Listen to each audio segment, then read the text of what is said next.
Wanita viral yang sering tak bayar makan ditangkap, dibawa ke rumah sakit jiwa. Perempuan yang kerap viral karena diduga tidak membayar makanan kembali menjadi sorotan publik setelah aksinya terekam dan beredar di media sosial, Jumat, 27 Februari 2026. Kali ini, ia ditangkap petugas setelah mengambil makanan milik pelanggan di sebuah restoran cepat saji di kawasan Hayam Wuruk, Jakarta Pusat.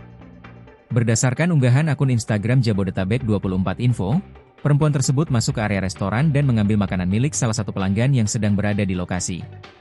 Setelah itu, ia pergi begitu saja tanpa membayar. Pelanggan yang merasa dirugikan kemudian melaporkan kejadian tersebut kepada manajemen restoran. Petugas restoran menegur perempuan itu dan berkoordinasi dengan aparat setempat. Perempuan berkacamata tersebut akhirnya ditangkap petugas Satuan Polisi Pamong Praja, Satpol PP, dan selanjutnya diserahkan ke Suku Dinas Sosial, Sudinsos, Jakarta Pusat pada Kamis, 26 Februari 2026. Dalam unggahan video yang beredar, perempuan itu sempat meminta maaf kepada petugas Satpol PP. Video juga memperlihatkan interogasi oleh petugas, termasuk saat diketahui ia tidak membawa kartu identitas diri. Kepala Sudinsos Jakarta Pusat Agus Aripianto membenarkan perempuan tersebut telah diserahkan untuk dilakukan asesmen. Jadi yang bersangkutan itu semalam sudah diamankan di kelurahan.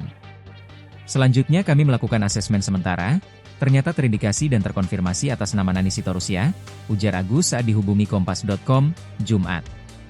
Menurut Agus, berdasarkan hasil asesmen awal, perempuan tersebut menunjukkan indikasi gangguan kejiwaan sehingga dirujuk ke RSKD Durensawit.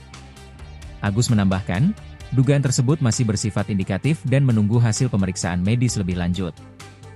Download Tribun X sekarang, menghadirkan lokal menjadi Indonesia.